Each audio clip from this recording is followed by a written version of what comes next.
Eu quero o direito que você tem de ter uma posse de uma arma de fogo em casa. Ou seja, o policial hoje, na verdade, ele tem muito mais medo do capa preta, de um julgamento, do que do bandido com a ponte 50 em cima do morro. Um pai não quer chegar em casa e encontrar o filho de 6 anos brincando de boneca por influência da escola. Ponto final. Você quer ser liberal com o chinês, com o norte-coreano ou com o cubano, você vai entrar pelo cano. Voto comprado não é democracia.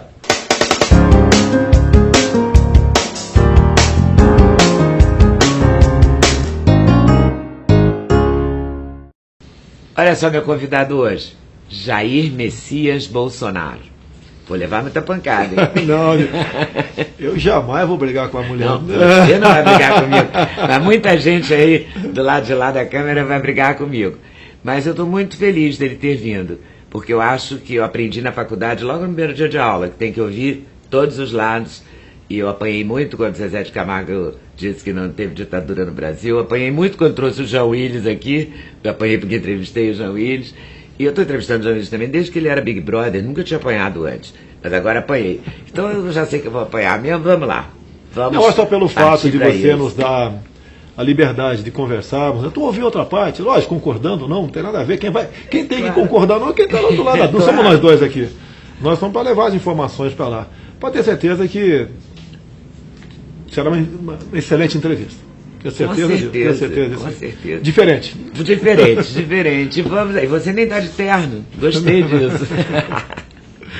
Você é uma pessoa bem-humorada? Porque me pareceu isso. Assim, não, sempre fui bem-humorado.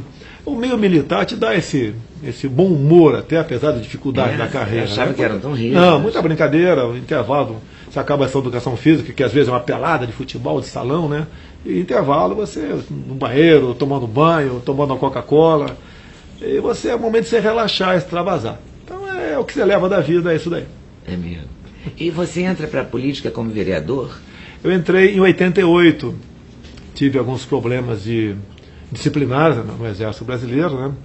Fui punido a primeira vez com 15 dias de detenção.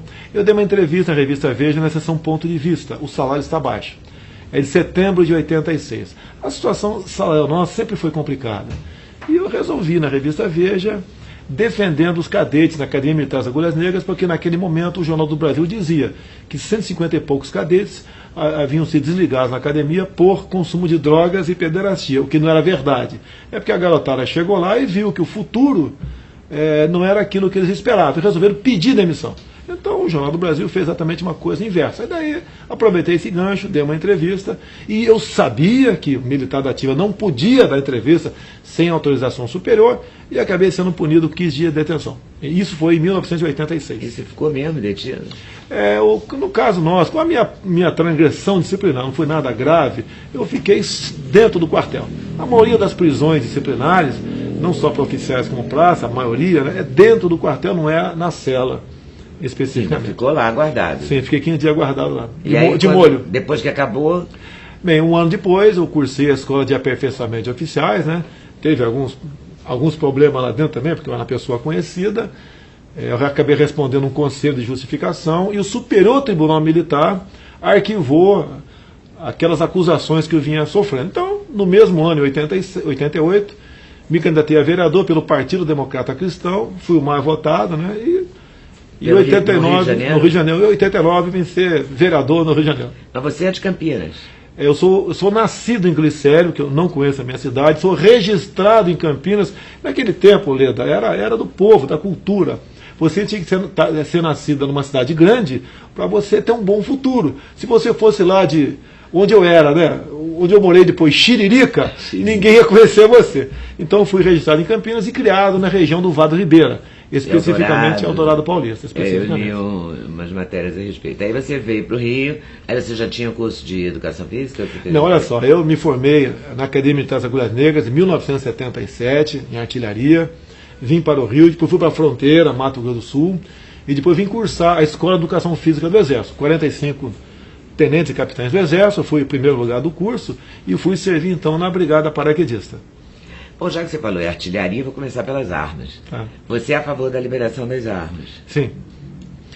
O que acontece? Você não tem medo que vire uma... Porque já é uma guerra civil, né? O Brasil, não, hoje em dia... Rio, especialmente. Hoje em dia, bandido tem arma. Eu estou vendo aqui, não precisa dizer se é a tua casa ou não, mas se for a tua casa, vamos supor que você mora sozinho aqui. Eu acho que você estaria protegido com uma arma numa gaveta. Tá? Eu quero o direito que você tem de ter uma posse de uma arma de fogo em casa. E olha só, pelo que eu vi, suponha que eu fosse uma pessoa de má índole. Eu poderia, não eu, porque eu já sou conhecido, mas uma outra pessoa qualquer, aproveitar uma oportunidade e entrar na tua casa e furtar ou roubar um coisa de menos. Então, é que a pessoa tenha o direito de defesa, sim, a arma seja um instrumento de defesa. Você sabe que no Brasil há uma dificuldade muito grande de se cumprir leis, de seguir, sim, as normas. Até no trânsito, né? A pessoa tem 62 pontos na carteira e dirige. 62 pontos, ela deveria ter sido caçada 3 vezes já, né? Tá. E ela dirige normal, quer dizer, não há muita fiscalização. Você não acha muito perigoso? Olha só. Que vão dar arma para todo mundo, vai ser uma coisa só, assim meio maluca. Você, lógico, ao te dar o direito da posse de arma de fogo, também não é você vai ter deveres também. É. Ok? O uso inapropriado de arma de fogo, nós vamos botar na legislação uma punição grave para quem faz o uso inadequado. Agora, ninguém quer comprar uma arma que tenha lá um número que vai estar associado à sua carteira de identidade para fazer besteira. É. Tá? Porque não vai ser raspado o número como é dos bandidos. Não vai. Então, hoje em dia, você pode ver, a bandidagem, por que está cada vez mais à vontade? Porque sabe que não vai encontrar resistência. Não é nem punição, você tem razão, a legislação é fraca também, mas não vai encontrar resistência.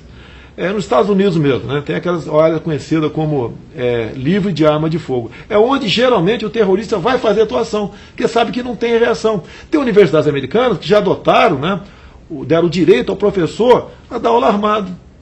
Isso aí, logicamente, o cara que quer fazer uma besteira, ele não vai nessa área. Por que não invade um quartel dos Marines para fazer uma besteira? Ele vai numa igreja, ele vai num evento, onde sabe que lá está proibido a arma de fogo. Então eles não são malucos, sabem que estão fazendo. Agora, em sabendo que pode haver uma reação, isso diminui. Falam tanto no período militar, né, de 64 a 85. Naquele período, né, Leda, você que é mais ou menos a minha idade, você podia ir na mesbla, comprar uma arma de fogo e dar de presente para o teu pai. E não tinha essa violência toda que está aí. Ok? É verdade? É verdade, sim. Eu tenho anúncio, você roda no WhatsApp, a gente vai rodar um anúncio da própria mesma, né? Desde presente de Natal para o seu pai, um lindo revólver. Alguns falam, né? Vai haver crime passional. O crime passional, o crime passional geralmente é planejado. Ele não quer deixar vestígio, ele não usa arma de fogo. E você sabe que hoje em dia, um projetil disparado tem lá impressão digital no exame de balística. Então a arma de fogo, além de dar uma segurança para o cidadão, evita que um presidente de plantão se torne um ditador, como Chávez e Maduro se tornaram lá na Venezuela. Como é que você vai resolver, se você for eleito presidente da República, a questão da segurança no Brasil? Porque aqui no Rio a gente está passando um perrengue, são mais de quase 650 tiroteios e tal num primeiro mês. A gente está gravando essa entrevista no dia 1º de fevereiro. No mês de janeiro foram mais quase 650 tiroteios e eventos de violência. Quer dizer, o Rio é campeão, né, nessa questão. Eu sei que você não vai poder priorizar o Rio, mas essa questão está no Brasil inteiro. O Ceará está uma loucura lá. As outras prisões todas, essas... Não foi Maceió, Natal, que os policiais ficaram em greve, também teve uma matança absurda. O que eu tenho conversado com os policiais aqui do Rio de Janeiro, e quando saio também os estados, eu sou contra, e a massa dos policiais são contra greve, chega lá o que for, são contra isso daí. Uma minoria faz, às vezes até movido por um sentimento de sobrevivência, como o Rio Grande do Norte, dá sem salário, então o cara não vai trabalhar. Tá? Aqui no Espírito Santo foi a mesma coisa. Então, olha só, se você chegar com um policial, ele não vai mostrar a cara dele, porque por questões óbvias. Perguntar, o que te aflige na tua profissão? Ele fala, falta de uma retaguarda jurídica. Ou seja, o policial hoje, na verdade, ele tem muito mais medo do capa preta, de um julgamento, do que do bandido com a ponte 50 em cima do morro. Você tem que fazer... Eu vi até agora há pouco, na madrugada, o Trump fazendo um balanço do primeiro ano de governo dele. Isso é muito importante que eu vou te falar, primeiro governo. Dado momento ele se dirige a um policial. Tá? Policial tal. O cara lá fica todo feliz, já sabia que ia ser citado, né? E o pessoal aplaude. Eu estive na fronteira e perguntei-lhe, né? Como na fronteira vocês conseguiram ganhar guerra no tocante ao tráfico e aos ilícitos? E ele me respondeu: nós somos mais fortes que o traficante. E o pessoal bateu palma, levantou. Agora, como policial civil e militar pode ser mais forte do que o marginal aqui? Não é apenas um material, arma, um colete. É uma lei que dê para ele realmente, tá, a defesa quando ele entrar em confronto. Hoje em dia o policial pega um marginal qualquer, leva para, no dia seguinte vai para a audiência de custódia, que foi uma invenção do Conselho Nacional de Justiça, não é lei. Eu prego a desobediência, né? Lógico que eu não posso explicitar muito isso aí, mas prego uma desobediência dentro da Câmara. Nós temos que revogar isso aí, nós temos que cumprir lei. Não é o que o CNJ decidiu, o CNJ não pode legislar nada. Então leva o marginal para a audiência de custódia, em 90% dos casos é posto em liberdade o marginal. E em 20% dos casos o policial sai com processo no lombo respondendo por tortura psicológica, que a palavra do marginal vale mais que a palavra do policial. Você começa a resolver a questão da violência por aí. Primeiro, a defesa do cidadão dentro de casa, a posse de arma de fogo. E também flexibilizaria muito o porte de arma de fogo. E outra é fazer com que um policial seja efetivamente autoridade e faça com que o Estado reconheça a sua autoridade, assim como o Trump reconhece a autoridade dos policiais dos Estados Unidos. Lá só não tem fuzil quem não quer. E lá é 8 vezes menos violento do que no Brasil. Mas essa semana a gente viu o governador do estado do Rio de Janeiro dizer que se mata policial como se mata galinha. E é o que está acontecendo no Rio de Janeiro, né? Ele não pode apenas falar. Os policiais brasileiros, cariocas do estado do Rio estão sendo mortos, assim, todo dia as televisões dão enterro de policial aqui. Eu não vejo uma pessoa protestar. Não, o governador não pode apenas falar. Ele teve a oportunidade já, questão quando a violência recrudesce aqui, reunião de governadores, ninguém propõe nada nesse sentido. Fala apenas em inteligência e traz a Força Nacional de Segurança, ou usa o Exército. Temporariamente, aquela GLO. Inclusive a GLO, perguntaram para mim, se eu for presidente, você usaria o Exército em GLO? Eu falei, usaria numa situação. Retaguarda jurídica para o nosso militar das Forças Armadas, que seria estendido para os policiais estaduais também. Olha só, muita gente sabe o que é um soldado engajado. É aquele que prestou o serviço militar obrigatório e o ano seguinte, caso havendo vaga, ele incorporou. Vai ficar mais um ano. Esse soldado vai então numa missão GLO. É um garoto de 20 anos de idade, que torce para o time dele, Vasco, Flamengo, Botafogo, que tem sua namorada, que quer ir na praia fim de semana. É um garoto que está vivendo. Lembra o nosso tempo de 20 anos, que maravilha? De repente esse moleque está 2 da manhã na rua, esse garoto recebe tiro, ele reage, mata alguém na frente. Você bota esse moleque no tribunal de júri para botar de 12 a 30 anos de cadeia atrás das grades? Isso é uma irresponsabilidade do presidente da República, e quando você traz para o Estado, no tocante dos policiais, do governador e respectivo Estado também. Bota o elemento em combate, bota na antessala do inferno e ele que se vire. Logicamente, a bandidagem cresce, porque, como disse, você perguntar para um policial qualquer, o que você mais teme aqui? Ele fala, é o julgamento. É eu em operação responder porque dei mais de 2 tiros no vagabundo. Porque mais 2 tiros, né, no Código Penal, ele responde por excesso. Essa é a nossa legislação. Na nossa legislação também... Então, a solução seria mudar a legislação. Sim, o policial responde por tortura psicológica. Ele chega lá, excelência, o sargento me prendeu aí e ele falou que o bicho-papão ia puxar minha perna de noite, eu estou apavorado. Ele responde por tortura psicológica. Se você quer um policial que não... O Poder Judiciário é conivente com... Olha, muitos deles fazem um julgamento romântico, uma interpretação romântica da lei. Tá? Já é formado numas universidades, a gente sabe o que impera nessas universidades, né? São ideologias, drogas, o vale tudo, e se forma com aquele pensamento. E depois, quando assume uma função dessa, né? Ele age benevolente com que um marginal, com tudo marginal. Você acha que você faria um Ministério da Segurança, como algumas pessoas anunciam? Eu vi o Alckmin falando isso aí. Vou criar um Ministério da Segurança. Quando você não quer resolver uma coisa na Câmara dos Deputados, que eu estou lá, você cria uma comissão.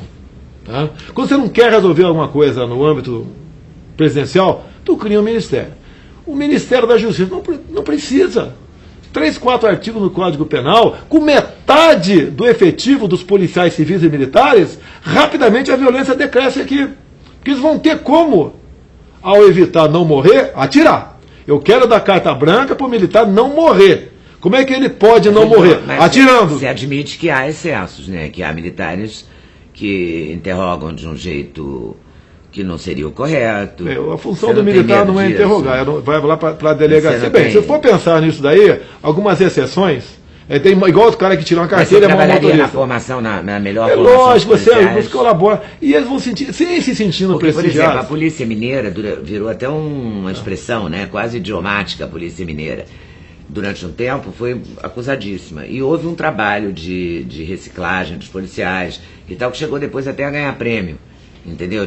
Eles continuaram prendendo, mas de uma outra maneira, usando a inteligência e tal.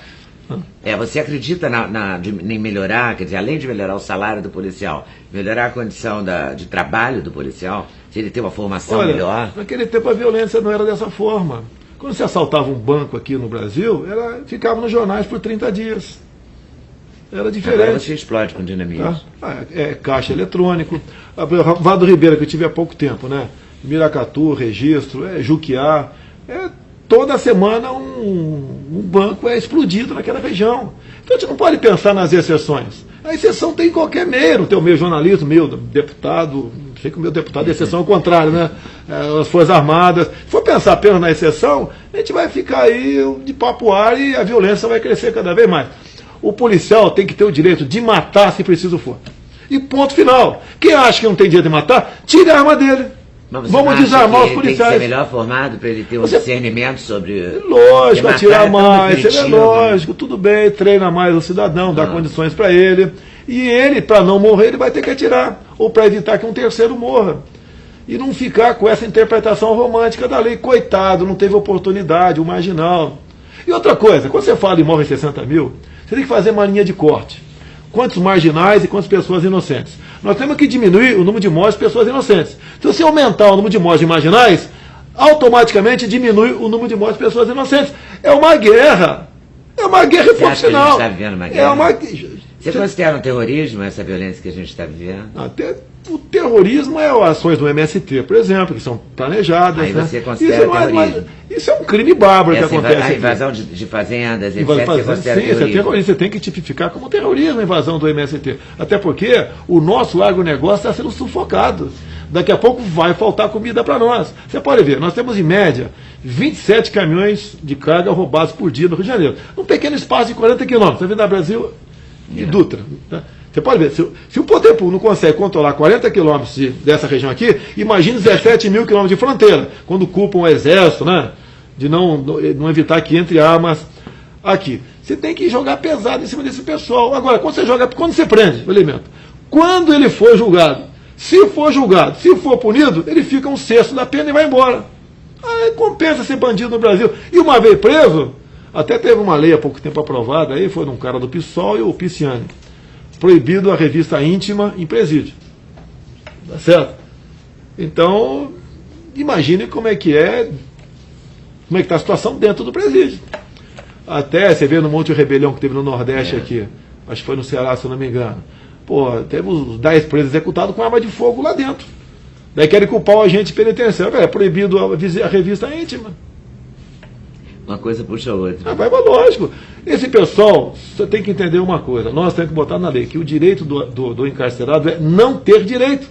Ninguém quer torturar os caras, fazer maldade, fazer passar fome, não. Mas está lá recluso, vai ficar quietinho lá até cumprir a sua pena. Mas você não acha que o sistema prisional brasileiro tinha que ser reformulado? Quer dizer, essa gente amontoada uma em cima da outra, daquele jeito, não te parece anti-humano aquilo? Desumano é o pessoal que está no cemitério, né?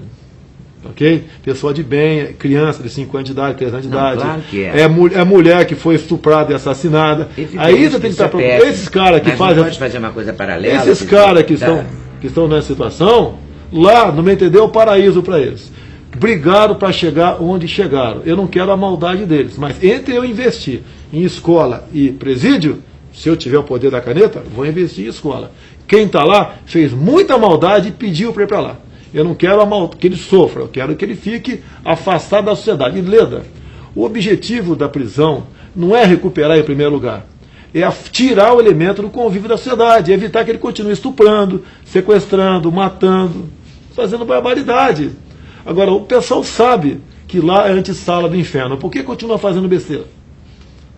Os caras estão pedindo, né? Estão pedindo, ok? Agora, você pode ver, nós temos uma legislação, no caso uma Constituição, tão esquisita, que é proibido trabalho forçado. O elemento é encarcerado, cometeu crimes bárbaros, está lá encarcerado, e ele é proibido de você obrigá-lo a trabalhar. Mas o trabalho forçado não pode ser um trabalho normal? Assim, o trabalho forçado eu já penso logo num campo, numa enxada. Mas tem tanta gente que pega uma enxada para ganhar um salário mínimo por mês. Por que esse cara que fez tanta maldade não pode pegar uma enxada para poder comer dentro do presídio? Inclusive tem a figura do auxílio-reclusão, que muitos ganham auxílio-reclusão. Eu vi uma imagem esse dia... Que é maior que o salário mínimo? É verdade isso, que é maior que o salário mínimo? É maior porque leva em conta o quanto ele contribui para o INSS, número de filhos, dependentes. Ele dá um programa isso para você. O bandido contribui para o INSS? Não, se o elemento que cometeu o crime, se ele tinha carteira assinada... Olha, tem muito bandido aqui na nossa comunidade no Rio. O que ele faz? Ele chega lá embaixo na birosca. Seu Manel, assina a minha carteira de trabalho. Ele não vai pagar o salário para ele. Então, aquele bandido tem a carteira de trabalho do seu Manel. Para se for preso, detido, eu sou cidadão. Todo mundo é cidadão. E caso ele morra, a família está amparada. E caso ele seja preso, a família está amparada também. E seu Manel é obrigado a assinar, senão ele roda. É isso que acontece no Brasil. Agora, o auxílio-reclusão, não vai entender, está na Constituição, né? Vou dar um ponto final nisso aí. Porque olha só, se esse cara que tem carteira de trabalho cometeu um crime e matou um homem, por exemplo, que não tinha, estava desempregado, a viúva dele com 5 filhos vai ficar na rua da amargura. E ele e a família vai continuar sendo bem atendida.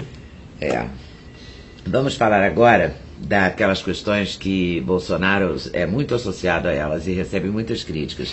Eu fiz na minha pesquisa uma pagininha assim, acusações. Opa, eu estou cansado de responder, mas responde de novo. Eu sei que você está cansado de responder. Eu fiquei pensando assim, como é que eu vou fazer? Eu vou perguntar para ele se ele recebe auxílio moradia, vou perguntar para ele se não... Aquelas coisas que você já respondeu às vezes. Como é que chama aquele negócio de 200 mil, que era um dinheiro da que ia do JBS partido, saia do partido. Vamos começar com isso? Você devolveu e 2 dias depois. Eu também já sei um monte de coisa que você já repetiu muito.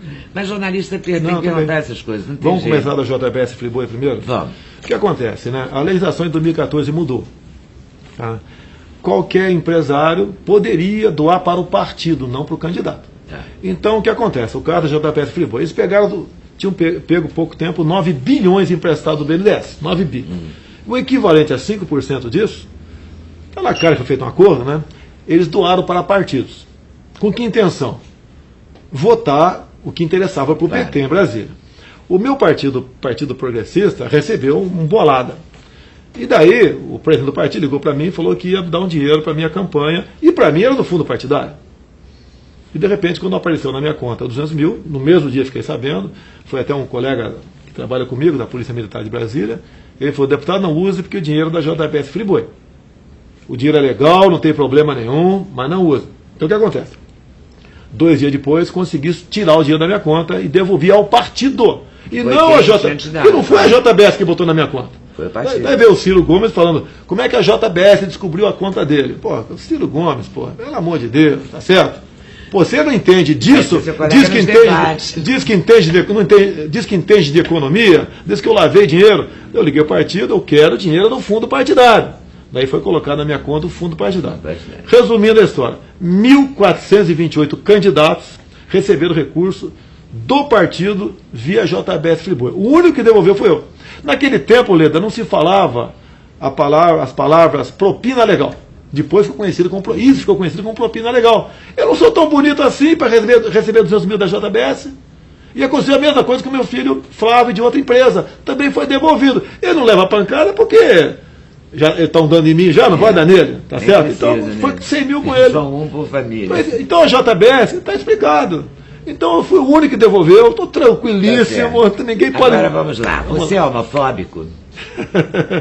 A briga de homofobia, né? Começou em 2010, quando eu descobri no corredor da Câmara uma sala que tinha pessoa lá que parecia que ia participar de uma parada do orgulho gay. Eu até perguntei, tem muito militar que é concursado na Câmara, está na segurança. Eu falei, ô Guerreiro, vai ter parada gay aqui? Dado. Porque é o seguinte, você não vai falar com a juíza de biquíni. Você vai? Não. Na Câmara, você não pode ir aquela vestimenta lá. Não é Não, eu perguntei se é dele. Não, deputado, estão discutindo aqui um lançamento de um material para combater a homofobia. Daí eu fui ver que era esse material. De cair para trás. Daí eu peguei um vídeo, lá, 6 minutos de gravação, né? Num dado momento, está o secretário, olha a função do cara, secretário de alfabetização do MEC, nome André Lázaro. Ele falando, o pessoal pode pegar no YouTube aí. Passamos 3 meses discutindo até onde a língua de uma menina entraria na boca de outra menina para fazermos um filme beijo lésbico para combater a homofobia. Eu tenho que entrar com as 4 patas em cima disso. Para você passar, secretário de alfabetização, para criancinha de 6 anos de idade, um filme de 2 meninas se beijando, quem que é isso? Nem os gays querem isso. Mas, num primeiro momento, os ativistas levaram para o lado que eu sou homofóbico. E a pancada comeu. Levou alguns anos, mas já está explicitado que eu não tenho nada a ver com a maneira que cada um quer ser feliz aí. A escolha sexual, porque toda hora também eu erro isso. Eu nunca sei se é escolha, se é opção, tendência, se é porque opção. Se nasceu assim, enfim, se nasceu. Ser gay é uma questão individual. Né? É uma questão de cada um. Né? Se o menino quer ser menino, quer ser menina, não acha? Não falo do menino de 6 anos, estou falando da pessoa, o cidadão. Eu explico uma coisa. Você concorda com isso? Olha, te digo uma coisa. O patrimônio nosso são os nossos filhos. Nós queremos que os nossos filhos sejam melhores do que nós. Um pai não quer chegar em casa e encontrar o filho de 6 anos brincando de boneca por influência da escola. Ponto final. Se quando tiver 12, 13 anos, quando a pessoa começa a acordar para o sexo, se ela tiver essa opção ou nasceu assim, isso é questão familiar, eu não tenho nada a ver com isso. Agora, botar isso na escola, agora mudou de nome, chama-se ideologia de gênero. Querem pregar na escola para o Joãozinho, se você quiser ser menina com 13 anos, você vai ser. Ou para Mariazinha. Se você quiser ser Pedrinho com 13 anos, você vai ser. Não dá para você engolir isso. Não dá para engolir isso. Tem famílias criando a criança com sexo ignorado. Quer dizer, não dizem que ele é menino nem que ele é menina, porque ele tem o direito de escolher mais tarde. Quer dizer, está chegando num... Mas peraí, quem nasce com um trem pendurado no meio das pernas, como é que ele vai ter filho no futuro engravidando assim? Pelo amor de Deus, isso é genético. Isso é isso que você é contra. Não é que... A escolha de cada um, depois a vida das pessoas... Você fala que tem pai... Tem uma minoria, acho que 0,1% que pensa dessa maneira. Sim, claro que é, mas agora não é por causa de um 0,1%, você vai querer impor para 99,9%. Você é contra a imposição. A escolha de cada um é de cada um. Escola não é lugar de você aprender sexo. Quem ensina sexo para nós, papai e mamãe. E ponto final. E ponto final. É que eu até exagerei uma vez, né? Falei, daqui a pouco vai alguém descobrir que a filha de 8 anos está com a doença venérea e perdeu a virgindade há 2 anos. É o que vai levar. Hoje em dia, o que acontece? Ainda, se alguém faz uma carícia numa filha nossa, de 6, 7 anos, ou no moleque, um marmanjo passa a mão no bumbum do moleque, é natural ele contar para a mamãe e papai, é natural. Se você começar a botar isso na escola como sendo normal, vão passar a mão no bumbum dele, vão abusar da menina, ela não vai contar porque é normal.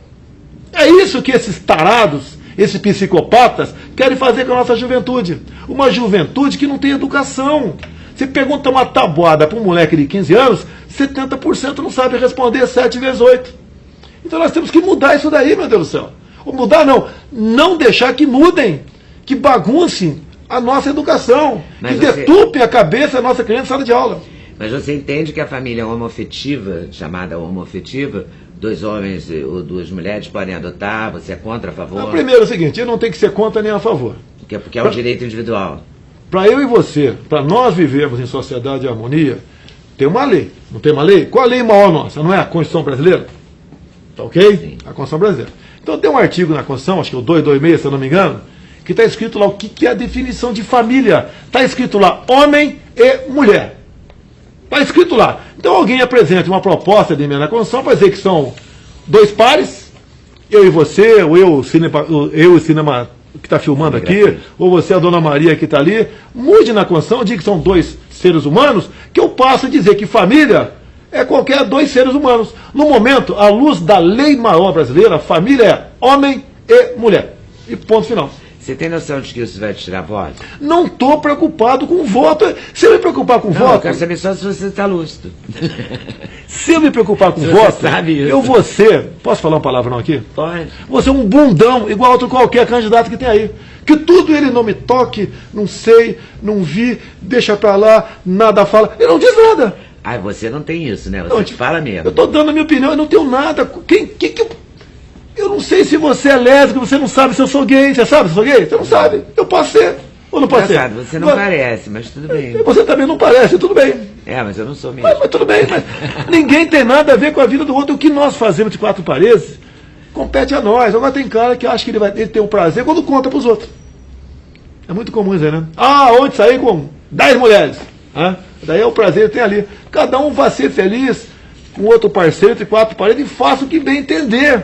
E ponto final. Agora não fiquem querendo deturpar as criancinhas em sala de aula, que é o patrimônio do pai e da mãe. E ponto final. Isso é que pega para você, né? Ponto final. Você tem um slogan, ou os seus filhos, eu sei que eu vi no Instagram de um deles, e são vários, que era servir a pátria, Brasil acima de tudo, Deus acima de todos. Esse Brasil acima de tudo é um lema... Acima de tudo o quê?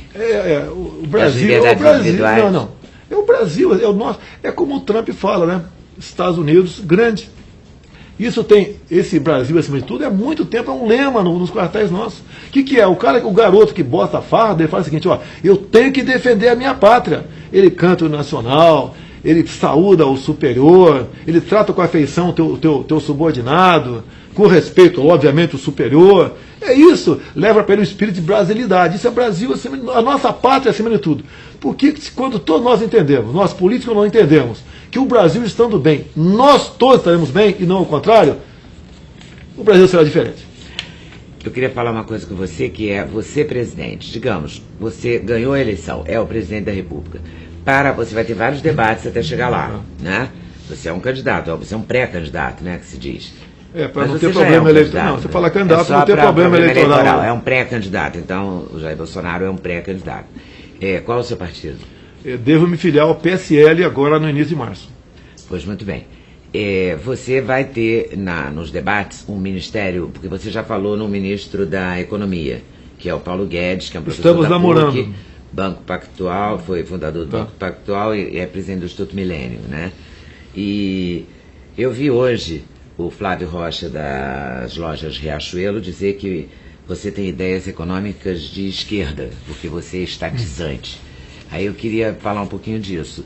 Você vai ter um ministério, quer dizer, quando você for para o debate, você vai fazer, você fala que você é um candidato diferente, você é diferente de todos. Uma diferença importante seria você ter um ministério, porque ninguém apresenta o ministério antes. Fica todo mundo esperando o presidencialismo de coalizão mais tarde. É de corrupção, cooptação, a verdade é essa. Primeiramente, a questão aí do Flávio Rocha, né? Eu conversei com ele umas 3 horas, até me surpreendeu, ele falou em 2 momentos que eu sou conservador nos costumes, ele concorda 100% com isso, né? Mas não sou liberal na economia, porque há 20 e poucos anos eu votei contra a privatização da Vale do Rio Doce. A Vale do Rio Doce foi entregue, olha só, não sou contra privatizar, você tem que ter um modelo, é igual a Embraer. A Embraer foi privatizada no modelo chamado Golden Share, ok? Ou seja, os donos da Embraer não podem vender para o capital chinês. Poderia até vender, mas tem o governo que vai decidir. O governo não tem nenhuma ação, mas o governo decide. A Embraer é um orgulho para nós ainda, é orgulho para nós. Espero que não seja deturpado lá. Não comprem, é a mesma coisa quando se fala aqui o sistema elétrico nosso. Você é contra ou a favor a privatização? Depende do modelo. Se é para entregar para um capital chinês, primeiro você não está privatizando, você está estatizando para a China. E outra coisa que o pessoal tem que entender, ok? A China não está comprando no Brasil, está comprando o Brasil. É diferente, é muito diferente. Quer ver uma coisa? Eu estou suponha que aqui seja a sua casa. Tem uma dispensa ali. Se você vender para mim a sua dispensa, o que é que você vai comer amanhã? É o que eu quiser. Certo. Tá ok? Então essa questão de entregar, de privatizar, dependendo para quem, né? Até o próprio Trump diz. O liberalismo, a liberdade econômica, nós temos que aplicar, mas junto com países que também sejam liberais. Você quer ser liberal com o chinês, com o norte-coreano ou com o cubano, você vai entrar pelo cano.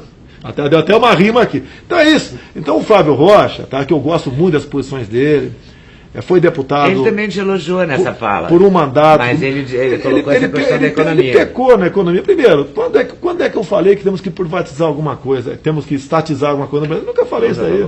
Muito pelo contrário. São aquelas coisas que são atribuídas a você que você não diz. Agora, por ser militar, você pode ver.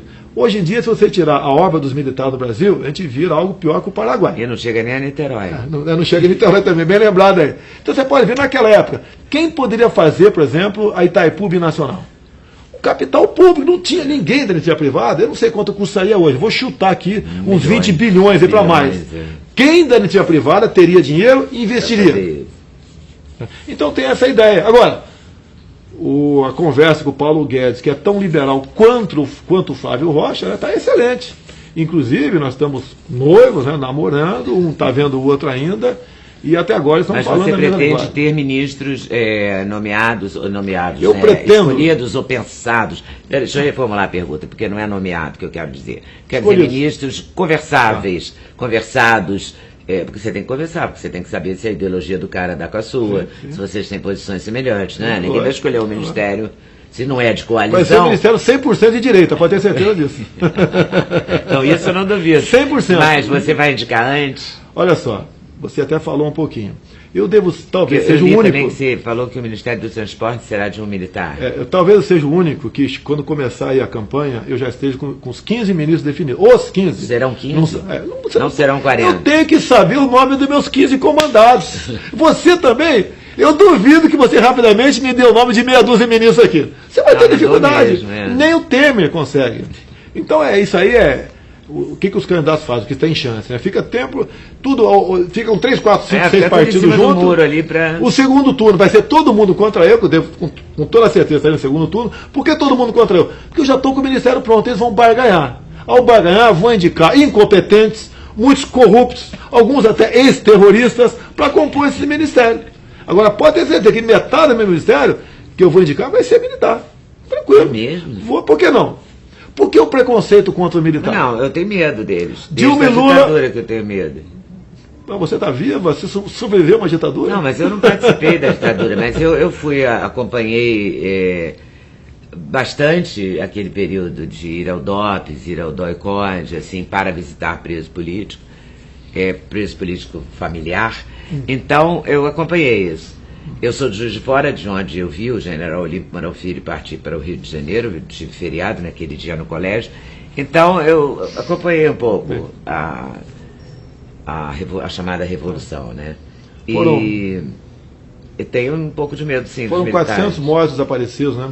Alguns, segundo o ex-segurança de Fidel Castro, que fez um livro, estão muito bem vivos lá em Cuba ainda. Alguns desaparecidos. Outra, desaparecido e morto político, o pessoal treinava em Cuba, vinha dinheiro da União Soviética, queriam tomar o poder pela força. Esses mesmos, lá atrás, estão presos agora na democracia. Imagine se Zé Dirceu, Dilma Rousseff, que foi bastante ativa na luta armada, inclusive o grupo dela, VPR, foi responsável pela execução em cárcere privado do tenente Alberto Mendes Júnior no Vado Ribeira. Tá certo? Imagine se eles tivessem ganho a guerra naquela época. Como estaria o Brasil hoje? Olha como esse pessoal de esquerda trata a condenação do Lula. Como se o Lula estivesse sofrendo. O Lula é um condenado político, a exemplo dos presos políticos do passado. Isso é história. Mas nós temos que ter realmente uma visão realista da história e não essa impregnação da imprensa, que o tempo todo fala em ditadura. Nós aqui no Brasil, alguma coisa errada sempre vai haver em qualquer regime. Hoje em dia, Você acha que os militares acertaram mais do que erraram? Primeiramente, quem fez a Revolução, não há dúvida, basicamente foram 3 governadores, né? Carlos Lacerda, Rio de Janeiro, o Ademar de Barros, São Paulo, e o Carequinha lá de Minas Gerais, ali, Magalhães Pinto. Basicamente foram eles que fizeram a Revolução. Tá? Os militares. Outra coisa, o que é o seu pré-revolução? Estava todo mundo pedindo uma intervenção militar. A OAB pediu intervenção militar, toda a imprensa, exceto o jornal Última Hora, os fazendeiros que não queriam ver suas propriedades ali levadas para a reforma agrária, os empresários que não queriam suas empresas estatizadas, as mulheres nas ruas, a Igreja Católica em peso. Naquele tempo praticamente não existia o evangélico, muito pouco, né? A igreja Católica. Isso que aconteceu. Foi saudado o povo na rua. O pessoal sumiu, foi embora para Cuba. Foram para que país democrático foi esse pessoal que lutava por democracia? Foram para a China, foram para a União Soviética, foram para Cuba, foram para a Coreia do Norte. Tá ok? Esse aí. Para a Argélia, para o Chile, do Allende. Tá ok, foram para vários lugares. Agora tem uma coisa que é complicada de defender, e você defendeu quando você votou no impeachment, que é o Coronel Ustra. Eu não conheci o Coronel Ustra, não conheço a vida dele, não conheço a história dele. E o que eu conheço é que ele foi um torturador. Não entrando nesse mérito, se ele foi um torturador, eu não quero julgar o Coronel Ustra. Eu quero saber o que você acha da tortura, seja ela na delegacia da Polícia Civil, no quartel da PM ou na ditadura militar. Ninguém é favorável de sã consciência, favorável à tortura. Mas entre o tratamento enérgico e a tortura há uma linha muito tênue. Até eu citei um exemplo no passado. Imagine um neto nosso, sequestrado, e você pega no orelhão um dos sequestradores negociando o resgate. Você tem que pegar esse cara, ele tem que dizer onde está o cativeiro. E ponto final. Como? Ponto final. Quem está sendo torturado é a família do garoto e é o próprio garoto. E não aquele vagabundo que foi pego no orelhão. É a mesma coisa se o Bin Laden fosse capturado vivo. Ou ele tem um plano de uma bomba suja para matar milhões de pessoas. Você vai deixar o cara sentado, olhando para o céu, que maravilha, ó. Ou você vai dar um tratamento enérgico para ele abrir o bico e evitar que milhões de inocentes morram. Isso é muito simples. É o ser humano. Você sabe o que é o ser humano, né? Tem os dois lados, né? Tem o lado mal e o lado bom. E tem o lado mal, quando incorpora e entra travestido de terrorista, você sabe o que os caras fazem. Você não pode dar bom tratamento a eles. E, parafraseando aqui o Trump, né? Vamos manter Guantánamo aberto. Ok? Você está gostando muito do Trump. Eu conheci o Trump por ocasião das primárias, mas tudo que ele passou a sofrer a partir daquele momento eu já sofri antes. Xenófobo, homofobia, misógino, racista, tudo que possa imaginar, tá ok?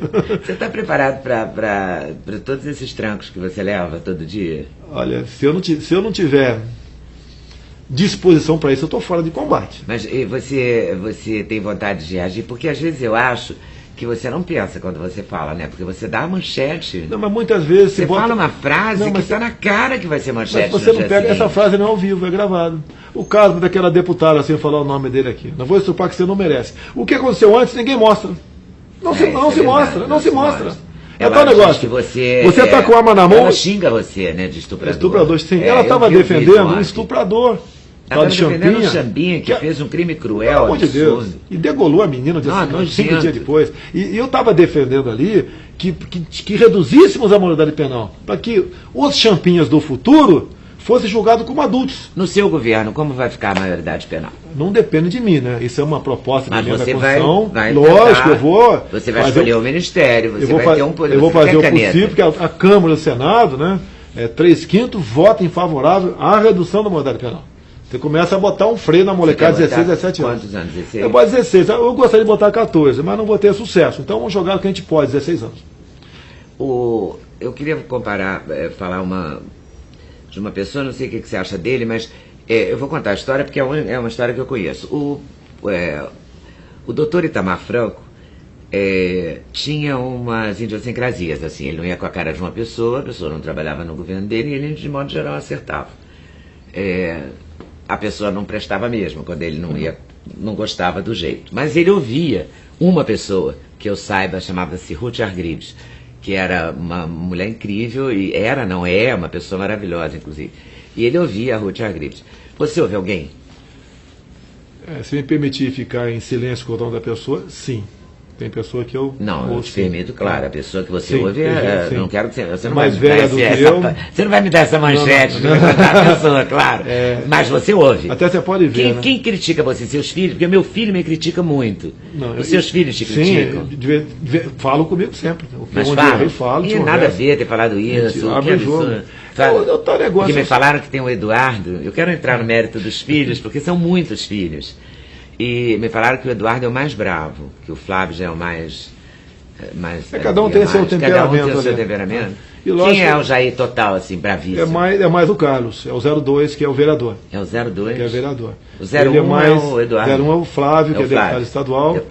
03 é o Eduardo, que é federal por São Paulo. 04 é o meu xará, que tem aí 20 anos de idade, vai fazer 20 anos de idade agora. Não era política? Não pode ser por idade até, então está descartado. Você está preparando Tem uma filha de 7 anos, ele está morando com a mãe, né? Então tem uma educação diferente, mas sempre que posso, estamos juntos, como teve comigo agora uma semana viajando aí na região do Vado Ribeira, uma experiência diferente para ele, né? Você está mostrando para ele o lugar onde você foi criado. Não é apenas isso. Eu tive reuniões com os bananicultores. Você pode ver, o Brasil está importando banana do Equador. É um país de bananas, realmente, para importar banana. Das bananas. Inclusive, o grande banana nessa história é o presidente Temer, é o ministro da Agricultura e o ministro das Relações Exteriores. São os bananas que estão aceitando a importação de banana do Equador. O banana, se você plantar até aqui no Vado da casa, dá uma bananeira aqui. Verdade. Estamos importando. Matando a produção do Vado Ribeira. Sei que banana dá no Brasil todo. Em vários locais, Santa Catarina, Pernambuco, Vale de Jequitinhonha. Vai afetar todo mundo. E o Brasil fez esse acordo, né, para que o Equador continue importando alguns automóveis nossos e alguns pares de sapato. Em consequência, você mata o bananicultor no Brasil, em especial do Vado Ribeira. E você levou ele para descobrir isso? Ele participou de reuniões. De certa forma, ele viu o importante, ele vê como o povo me trata. Eu sou um político, você sai comigo na rua, você vai ver que é diferente. Não acontece comigo com mais ninguém. Eu vou posar agora, na próxima quinta-feira, acho que é dia 8, né? Lá em Dourados, Mato Grosso do Sul, vou conversar com os produtores rurais. É uma festa no aeroporto. Eu vi, já vi vários vídeos de você em aeroporto. É uma loucura, inclusive. Você lida bem com isso, com esse seu lado pop? Eu tenho 2 anos, mas não esperava isso, né? Até para político, né? Se é você, tudo bem. Se é você, tudo bem. E eu pego um carro de som ali e desço a borduna. Não tem refresco para ninguém, né? E o pessoal quer isso. O pessoal quer disciplina, quer anarquia, para podermos ter ordem e progresso. Eles querem isso aí. E você não se arrepende, às vezes, de ter falado uma coisa assim, exagerada? Mas o que aconteceu. O arrependimento deve ter, não é possível. Até porque essas polêmicas me botaram nessa situação. A grande polêmica que está parecendo desfeita é o seguinte: o Bolsonaro defende que mulher ganhe menos do que homem. Quando eu falei isso, me dá um áudio, uma imagem. Como é que inventa um negócio? Ele joga para a população. Então desminta isso imediatamente. Mas não tem cabimento. Não tem sentido isso. Mas o pessoal joga, né? E depois eu tenho que ficar me explicando, né? Costuma chamar isso aí, o que alguns órgãos da imprensa falam é o seguinte: chama-se bomba de fezes, para ser simpático. O cara joga um saco de fezes em você, a imprensa. Depois de dar um copo d'água para você se lavar. É o que fazem comigo. Então, grande parte dos meus debates por aí, eu sou obrigado a dizer que não sou o que falam.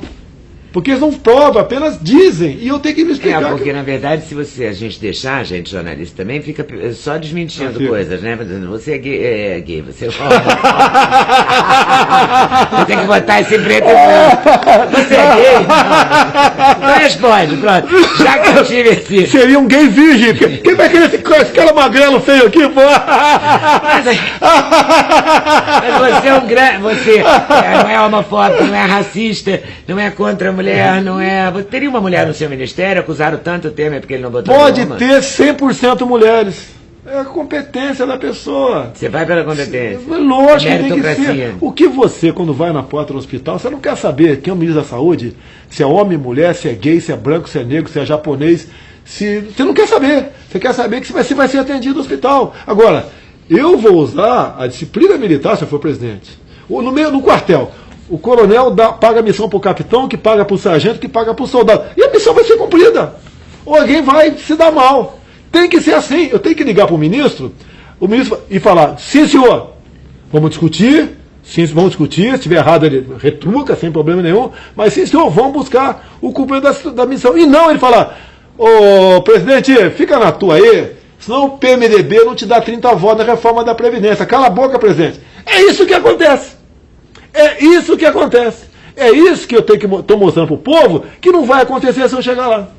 A reforma da Previdência, inclusive, que é o assunto do momento. Você é contra? Essa proposta que está aí, que está sendo mudada dia após dia, tá? Sou contra. Até porque você pode ver. Só permita não falar nome. Tem uma deputada que está sendo questionada, ela ir para o Ministério do Trabalho. Tá? E o dono do partido, né, o pai dela, pessoa conhecida, fecha a questão, vai. E o Temer fica quieto. Tá força. Por quê? Se ela for, são X votos a mais daquele partido para a reforma da Previdência. Voto comprado não é democracia. Eu não vou entrar para votar numa proposta governamental onde todo mundo está se lambuzando de cargos ou outras coisitas a mais, para depois ser acusado de ter aceitado alguma coisa também. Então, isso não é democracia. Essa proposta que está aí, feita dessa forma, eu não vou me sujar. Como eu não me sujei na PEC da reeleição de Fernando Henrique Cardoso, que pagou-se, sim, R$200 mil. Quando eu vi que pintou grana, hoje ele deveria ser 1 milhão, mais ou menos, atualizando. Eu resolvi votar contra. Até naquele momento, confesso, não achei nada demais a PEC da reeleição. Mas como começou a pagar, eu estou fora. Então, esse tipo de fazer política não vai existir comigo. E você acha que você vai conseguir governar? Olha, se para governar... Eles dizem isso, que se não tem maioria não governa, se não tem coalizão não governa. Mas que bom que se a imprensa realmente, né, levasse a sério isso, falar o seguinte, se para governar tem que distribuir ministérios, tem que distribuir estatais. Já tá chegando bagulho em algum lugar aí. Tá chegando bagulho aí. A polícia está subindo. Pode ser também. A polícia está subindo. Então, se para governar. A gente está gravando aqui em São Conrado, então é esse barulhinho, essa sonoridade. Olha isso. Tomara que venha bala perdida para cá, né? Não da polícia, por parte dos marginais. E da polícia não tem bala perdida, raramente acontece. Mas ninguém na janela, por favor, né? Porque não se sabe. Então, se para governar você tem que entregar uma Petrobras, como entregaram, você vai no YouTube e vê lá o Beto Youssef, o doleiro. A dado momento ele fala, para deputados do meu ex-partido, eu chegava a dar, por mês, R$250 mil. Por que democracia é essa? Então eu pretendo, em sendo candidato, né, sou pré no momento, acertar o ministério. Até para você saber quem vai ser o ministro do transporte, o da educação, o da justiça. Por quê? Vale muito mais o ministério do que eu. Vale muito mais o ministério do que eu. Liberdade de expressão.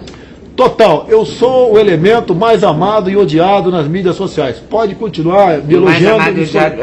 Mais amado não, mais odiado pela imprensa, né? O pessoal chamado grande imprensa. A grande mídia de esquerda, né? A Folha de São Paulo. Parece que a Folha de São Paulo tem que estar na pauta todo dia, Jair Bolsonaro. Aliás, a Folha de São Paulo disse que a sua mansão, eu não achei bonita a sua mansão, não. Eu filmei, mostrei, né? Vale R$10 milhões, com ele ponto. É Vila Histórica de Mambucaba. Mambucaba é a parte mais pobre de Angra dos Reis, não é? Eu falei paupérrimo outro dia, o pessoal não gostou. Então eu falei pobre. Só que é pobre, mas são pessoas... Mas eu conheço muito bem as pessoas engenheiros que fizeram Angra 1, Angra 2, casei com um, inclusive. E ele tinha casa em Mambucaba. Não. Mambucaba é uma coisa, Vila Histórica é outra. Vila Histórica é outra, né? Não, mas ele comprou ele em Mambucaba. Essa gente pobre que tem lá. E eu sempre, pobre, quando ia lá nos feriadões, ficava de bermudão, tomando um refrigerante com a turma. E aquela mulher que trabalhava para você, que estava lotada na cama, isso também é mentira, né? Olha só. É a Valderice. Né? A Folha de São Paulo foi lá, porque tem acesso, né? Foi lá procurar a Valderice. Por coincidência, eu cheguei 1 hora depois deles lá. Daí tinha lá a saída da Val. É da irmã da Valderice. Está em nome dela. Daí procuraram a Valderice, não acharam. Mas não vou achar mesmo. Sabe por que não ia achar a Val no dia comecinho de janeiro? Porque você vai no Diário da Câmara de 12 de dezembro, relação de férias, publica que dia 12 publica, entre 27 de janeiro, de 27 de dezembro ao final de janeiro, ela está de férias. Então não vai achar mesmo. Não vai achar mesmo. Agora, foram atrás perseguindo uma mulher de 50 anos de idade. Sabe qual é o salário dela? R$1.300.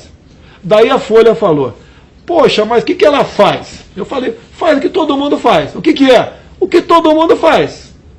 Tá? Ela é minha assessora, é uma pessoa humilde para ganhar salário, uma pessoa humilde. E daí, alguns dias depois, a Folha faz outra matéria.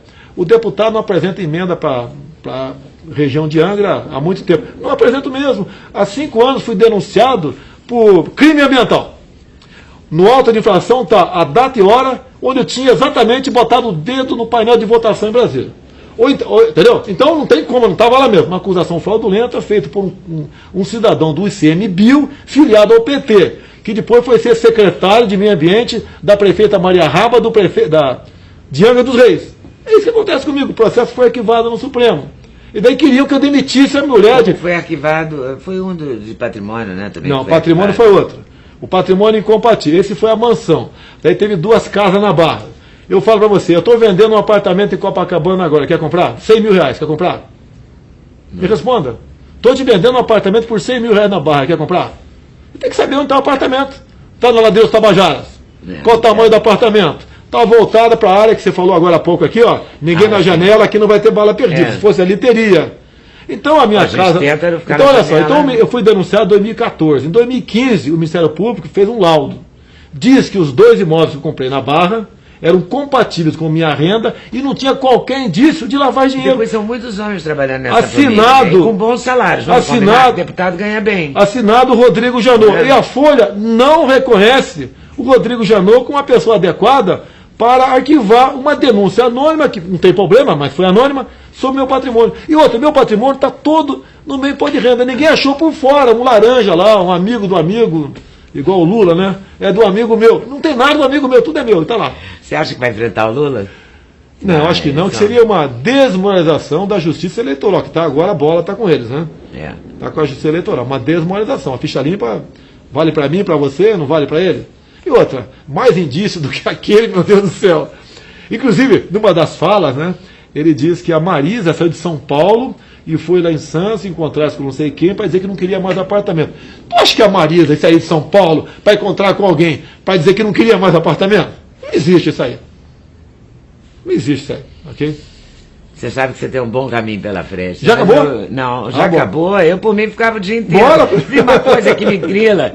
O João Mário está fazendo sinal que tem 1 hora, mas esse vai ter. Também com tanto tiro assim, você viu a alegria, né, das pessoas?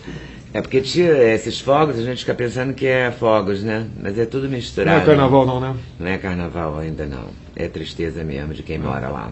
E de quem mora perto. E quem passa por ali também. Quem passa é um tormento. A grande preocupação de um pai hoje em dia, uma mãe, é saber se o filho vai voltar vivo para casa. É triste. E não se combate a violência soltando pombinha, botando lencinho branco na janela. Violência se combate com energia ou com muito mais violência. Se o vagabundo tem uma pistola, o soldado da PM tem que ter um fuzil. Se o vagabundo tem um fuzil, o policial civil tem que ter uma bazuca. Se o vagabundo tem uma bazuca, os nossos homens de segurança têm que ter um tanque de guerra. Assim, você com mais forte do que eles, você diminui a violência e bota um ponto final nessa bagunça que está aí. Mas e o povo que mora nessas comunidades? Vai sofrer também, né?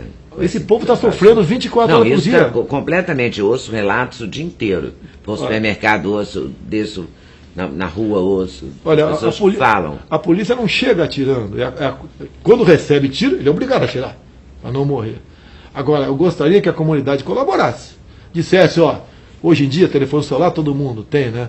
Pega uma localização pelo GPS ali, onde é que tem arma, tem munição, tem drogas, e passa para as autoridades competentes, para poder combater esse tipo de gente, que 99% do que está aqui na Rocinha do Oeste são pessoas de bem. Claro, você bate um papo na praia, troca uma ideia, fala de futebol, fala de homem, fala de mulher. De futebol, você torce para que time? Eu sou palmeirense, porque eu devo meu nome a Jair Rosa Pinto, né, que meu pai era palmeirense e era craque do Palmeiras, e eu nasci no mesmo dia dele. E aqui no Rio, eu adotei o Botafogo Futebol de Regatas.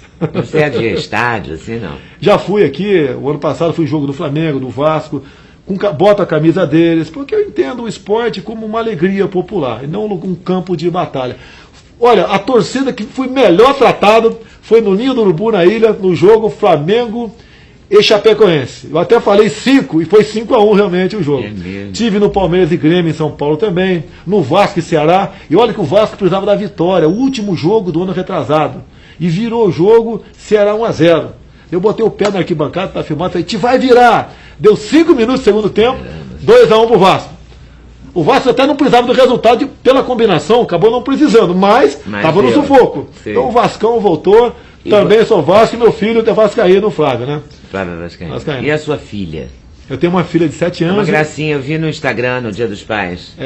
Alguns vídeos eu faço com ela. Ela mudou minha vida. Leda. Você mudou, né? Você foi pai mais velho, é isso? Leda, homem, você dá chute na bunda dele, dá pé do vidro, fala palavrão, entendeu? Sai daí, mulher diferente. Ela mudou completamente minha vida. Até fiz uma brincadeira outro dia, né? Depois de 4 homens, deu uma relaxada, veio uma mulher. O mundo caiu na minha cabeça.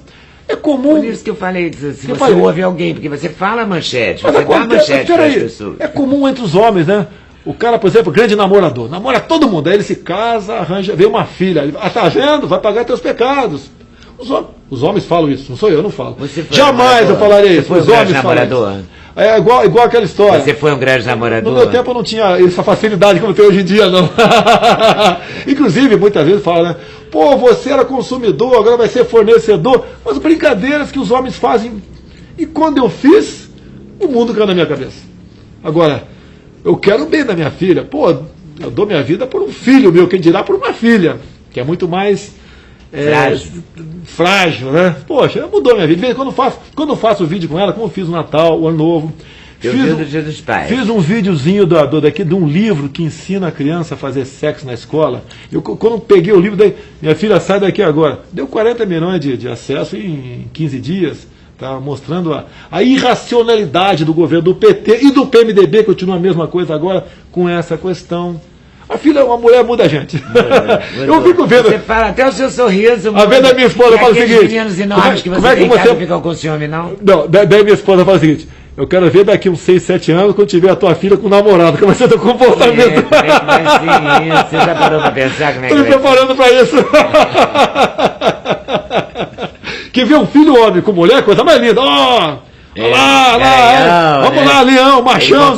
Todo mundo. Agora quando é o contrário. Quero ver também. Bom, oremos ou aguardemos. Você é católico? Eu sou católica, minha esposa é evangélica. Convivemos muito bem, sem problema nenhum. E a religião, né, é uma coisa que compete a cada um.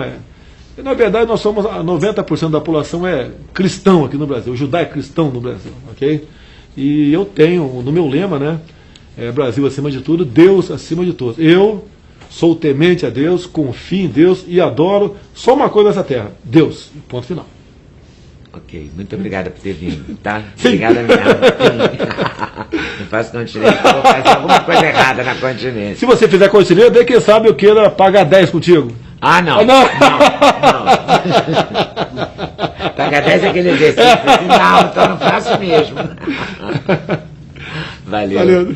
Você aí, eu já até esqueci, fiquei tão assim, ele falou em pagar 10, eu já fiquei morrendo de medo. Curte, dá like, curte o canal, avisa para seus amigos, fala para todo mundo. É muito importante isso, para mim e para você também, porque você vai ter grandes entrevistas com tempo, sabe, de você ouvir a pessoa. Isso é muito importante, você ter tempo da pessoa se explicar, você poder parar para pensar, é bacana isso. Curte aí, dá força. Eu quero fazer mais. Valeu, até mais.